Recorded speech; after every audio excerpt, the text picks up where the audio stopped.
नमस्कार, आप देख रहे हैं CWB हिंदी न्यूज।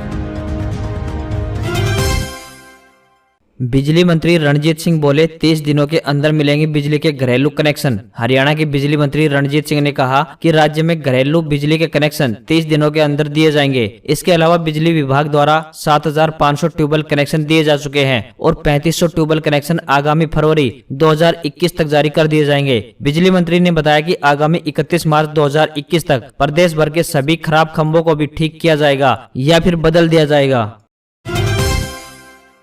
चौधरी चरण सिंह हरियाणा कृषि विश्वविद्यालय के कृषि वैज्ञानिकों ने जई की एक साथ 2 नई व उन्नत किस्मों को विकसित कर विश्वविद्यालय का नाम रोशन किया है। ये किस्में OS 405 व OS 424 हैं, जिन्हें विश्वविद्यालय के अनुवांशिकी एवं पौध प्रजनन विभाग के चारा अनुसंधान विभाग द्वारा विकसित किया गया है। जई की इन किस्मों में OS 405 को भारत के मध्य क्षेत्र मुख्यतः महाराष्ट्र, गुजरात, मध्य प्रदेश, छत्तीसगढ़ और मध्य यूपी और OS 424 को पहाड़ी क्षेत्र जिसमें हिमाचल प्रदेश, जम्मू कश्मीर व उत्तराखंड के लिए सिफारिश किया गया है। केंद्र सरकार की योजना के अनुसार प्रदेश में हर खेत तक सिंचाई का पानी पहुंचाने के लिए 2200 करोड़ रुपए खर्च किए जाएंगे, जिसमें विशेषकर दक्षिण हरियाणा का क्षेत्र शामिल है। उन्होंने कहा कि योजना के तहत ड्रिप इरिगेशन से खेतों में पानी पहुंचाया जाएगा, जिससे पानी की बर्बादी भी रुकेगी। उक्त दावा सांसद धर्मवीर सिंह ने सोमवार को लघु सचिवालय स्थित DRDA हॉल में जिला विकास समन्वय एवं निगरानी समिति की समीक्षा बैठक में किया। बैठक में अधिकारियों को निर्देश देते हुए सांसद ने कहा कि खुला पानी चलने से पानी की बर्बादी अधिक होती है। ऐसे में सरकार ने कारगर योजना तैयार की है, जिसमें टपका सिंचाई से खेतों में पानी पहुंचाया जाएगा। उन्होंने कहा कि इस योजना से दक्षिण हरियाणा के भिवानी जिले के अलावा महेंद्रगढ़, दादरी, झज्जर, रेवाड़ी और गुरुग्राम जिले शामिल हैं। उपायुक्त जयवीर सिंह आर्य ने कहा कि जिला में 2 व 3 जनवरी को आयोजित होने वाली अध्यापक पात्रता परीक्षा में परीक्षार्थियों की मदद करने व लापरवाही बरतने वाले केंद्र संचालक या फिर ड्यूटी देने वालों के खिलाफ कानूनी कार्रवाई की जाएगी। स्कूल की संलिप्तता पाए जाने पर स्कूल के खिलाफ मुकदमा दर्ज होगा तथा स्कूल की मान्यता रद्द की जाएगी। DC सोमवार को एस्टेट को लेकर लघु सचिवालय परिसर स्थित DRDA सभागार में परीक्षा केंद्र अधीक्षक को जरूरी निर्देश दे रहे थे। उत्तर भारत शीतलहर की चपेट में, पहाड़ों की बर्फबारी ने मैदानी इलाकों में बढ़ाई ठंड। IMD ने जारी की चेतावनी। उत्तर भारत में शीतलहर से कड़ाके की ठंड जारी है। पहाड़ी इलाकों की बर्फबारी ने मैदानी इलाकों में सर्दी बढ़ा दी है। 30-31 दिसंबर के दौरान बिहार, झारखंड, पश्चिम बंगाल के हिस्सों और ओडिशा में कुछ स्थानों पर शीतलहर चलने की संभावना है। IMD ने कहा कि 29-30 दिसंबर के दौरान उत्तराखंड, हिमाचल प्रदेश, पंजाब, हरियाणा, चंडीगढ़ और दिल्ली और उत्तरी राजस्थान में अलग अलग जगहों पर हाड़ कपाने वाली शीतलहर चल सकती है। 31 दिसंबर से 2 जनवरी तक पंजाब, हरियाणा, चंडीगढ़, दिल्ली, हिमाचल प्रदेश, उत्तराखंड और पश्चिमी उत्तर प्रदेश में कुछ इलाकों में सुबह के दौरान घना कोहरा छाने की भी संभावना जताई गई है।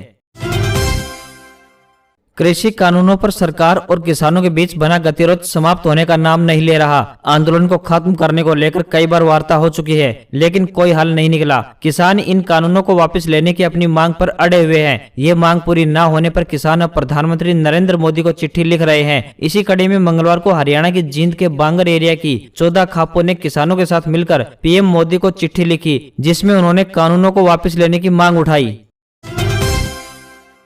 हरियाणा कर्मचारी चयन आयोग ने जहां बीते दिन 4 भर्तियों की 108 पदों को रद्द कर बेरोजगारों को बड़ा झटका दिया था, वहीं उससे भी बड़ा झटका आयोग ने 6000 पदों की भर्तियों को रद्द करके दिया है। दरअसल हरियाणा पुलिस के 6000 पदों पर भर्ती को हरियाणा कर्मचारी चयन आयोग ने रद्द कर दिया है। इन पदों पर 5000 पुरुष कांस्टेबल और 1000 महिला कांस्टेबल के पदों पर भर्ती प्रक्रिया की गई थी, लेकिन अब इस भर्ती के लिए पुलिस विभाग ने पदों को वापस ले लिया है। इसके लिए हरियाणा कर्मचारी चयन आयोग ने नोटिस जारी कर दिया है। हरियाणा में पंचायत चुनाव की तैयारी। 3100 पंचायतों पर होगा महिलाओं का राज। मौजूदा पंचायतों, ब्लॉक समिति व जिला परिषदों का कार्यकाल फरवरी में खत्म होगा। 24 फरवरी से पहले इन संस्थाओं के चुनाव करवाए जाने जरूरी हैं। हरियाणा सरकार हाल ही में पंचायती राज कानून में संशोधन करके महिलाओं को 50% आरक्षण का फैसला कर चुकी है। सरपंचों के पद में यह आरक्षण लागू होगा। प्रदेश की कुल करीब 6200 ग्राम पंचायतों में से 3100 में महिलाओं का राज होगा। पंचों, ब्लॉक समितियों व जिला परिषद में पहले की तरह ही महिलाओं के लिए 33% आरक्षण लागू रहेगा। सरपंची में आरक्षण का फैसला ड्रा के जरिए होगा। इसके लिए सभी जिलों के DC को निर्देश दिए जा चुके हैं। एलएसी पर चीनी साजिश का खुलासा। आईएएफ चीफ बोले चीन ने बॉर्डर पर रडार और मिसाइलें तैनात की, पर टकराव का नुकसान उसे भी उठाना होगा। उन्होंने कहा कि चीन ने बड़ी संख्या में रडार, सरफेस टू एयर और एयर टू एयर मार करने वाली मिसाइलों की तैनाती कर रखी है। उन्होंने कहा कि हमने सभी जरूरी कदम उठाए हैं, हालात से निपटने के लिए वायुसेना तैयार है। उन्होंने कहा कि पाकिस्तान तेजी के साथ चीनी पॉलिसी का मोहरा बनता जा रहा है। चीन पाकिस्तान इकोनॉमिक कॉरिडोर यानी सीपीईसी के तहत बढ़ते कर्ज की वजह से उसकी भविष्य में सैनिकों पर निर्भरता बढ़ जाएगी। उन्होंने साथ ही आगे यह भी कहा कि अफगानिस्तान से अमेरिका का बाहर निकलने से चीन को इस इलाके में अपना दायरा बढ़ाने का मौका मिल गया है। भारत चीन के बीच चल रहे सीमा विवाद के बीच इंडियन एयरफोर्स एक वार गेम्स में हिस्सा लेने जा रही है। इस वार गेम का कोड नेम स्काईरोस होगा। जनवरी के तीसरे हफ्ते में जोधपुर में होने वाले इस वार गेम में भारत और फ्रांस के राफेल फाइटर जेट अपनी ताकत दिखाएंगे। सरकार के सूत्रों के हवाले से न्यूज एजेंसी ने बताया कि फ्रेंच एयरफोर्स के राफेल फाइटर जेट स्काईरोस के लिए जोधपुर आएंगे। इस दौरान उनके साथ 17 स्क्वाड्रन से राफेल और सुखोई 30 MKI एक साथ उड़ान भरते देखे जा सकते हैं। एयरफोर्स के बेड़े में शामिल होने के बाद यह राफेल का पहला मेजर वार गेम होगा। आम अभ्यास से अलग होगा स्काईरोस। सूत्रों के मुताबिक अभी तक एयरफोर्स जो अभ्यास करती है उसे गरुड़ एक्सरसाइज कहा जाता है। इसमें 1 दशक से ज्यादा समय से 2 देश हिस्सा ले रहे थे। स्काईरोस वार गेम इससे काफी अलग होगा। इसमें दोनों देशों के फाइटर जेट कई कॉम्प्लेक्स दांवपेच दिखाएंगे। अगले महीने विपक्ष के संभावित इस्लामाबाद मार्च से पाकिस्तान की इमरान खान सरकार दबाव में आ गई है। अब उसने विपक्ष के सामने बातचीत का प्रस्ताव रखा है। इंफॉर्मेशन मिनिस्टर शिबली फराज ने कहा कि हम विपक्षी दलों के गठबंधन से बातचीत को तैयार हैं, लेकिन हमारी अपील है कि आप मौलाना फजलुर रहमान और मरियम नवाज जैसे नेताओं को न लाएं। खास बात यह है कि मौलाना रहमानी विपक्षी गठबंधन पाकिस्तान डेमोक्रेटिक फ्रंट यानी पीडीएम के नेता हैं। मरियम उसकी कोऑर्डिनेटर हैं। पीडीएम ने प्रधानमंत्री इमरान खान को 31 दिसंबर तक इस्तीफा देने को कहा है। पीडीएम के मुताबिक अगर 31 दिसंबर तक खान इस्तीफा नहीं देते हैं तो इस्लामाबाद तक लॉन्ग मार्च निकाला जाएगा। इसमें लाखों लोग शामिल होंगे। टीम इंडिया ने ऑस्ट्रेलिया को मेलबर्न में खेले गए बॉक्सिंग डे टेस्ट में 8 विकेट से शिकस्त दी। इसी के साथ भारत ने 4 टेस्ट की सीरीज 1-1 से बराबर की। टीम इंडिया पिछले 6 साल से ऑस्ट्रेलिया के खिलाफ बॉक्सिंग डे टेस्ट में नहीं हारी है। पिछली बार दिसंबर 2018 को मेलबर्न टेस्ट में ही भारत ने मेजबान को 137 रन से हराया था, जबकि दिसंबर 2014 में इसी मैदान पर बॉक्सिंग डे टेस्ट ड्रा रहा था।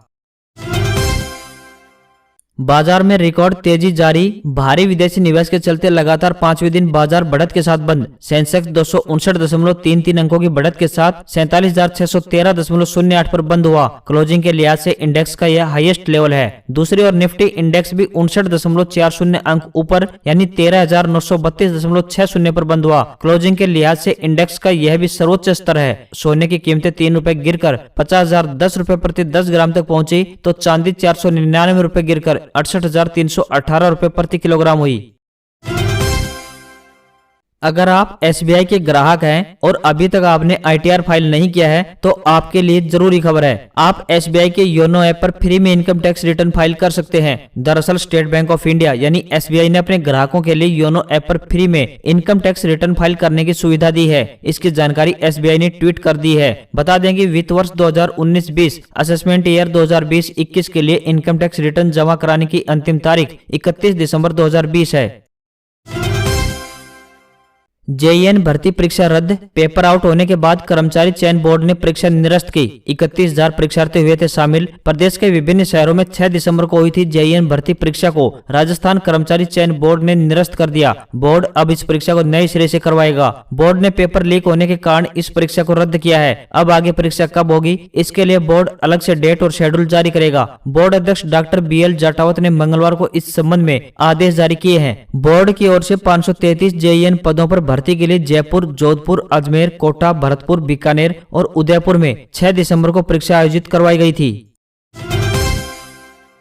पटवारी भर्ती परीक्षा स्थगित। कर्मचारी चयन बोर्ड अब नए सिरे से शेड्यूल जारी करेगा। जनवरी में 6 चरणों में होनी थी परीक्षा। प्रदेश में पटवारी यानी पटवार परीक्षा की तैयारी कर रहे अभ्यर्थियों के लिए एक निराशाजनक खबर है। राजस्थान कर्मचारी चयन बोर्ड ने पटवारी भर्ती परीक्षा 2019 के प्रस्तावित एग्जाम को स्थगित कर दिया है। बोर्ड की ओर से अब परीक्षा का नया शेड्यूल जारी किया जाएगा। जानकारी के मुताबिक ये एग्जाम जनवरी में होना था। 6 चरण में होने वाले इन एग्जाम्स को 3 अलग अलग दिन 10, 17 और 24 जनवरी को आयोजित करवाया जाना प्रस्तावित था। था, लेकिन अब यह परीक्षा फिलहाल जनवरी में नहीं होगी। सूत्रों से मिली जानकारी के मुताबिक बोर्ड की परीक्षा स्थगित करने का एक कारण रेलवे भर्ती बोर्ड की एनटीपीसी एग्जाम भी माना जा रहा है। इस परीक्षा के प्रथम चरण के एग्जाम 13 जनवरी तक होने हैं, जो ऑनलाइन होंगे। ऐसे में इस प्रतियोगी परीक्षा में बैठने वाले अभ्यर्थियों में से कई पटवारी का भी एग्जाम दे रहे हैं। ऐसे में दोनों एग्जाम की तारीख टकरा रही थी। इसे भी पटवारी एग्जाम को स्थगित करने का एक बड़ा कारण माना जा रहा है।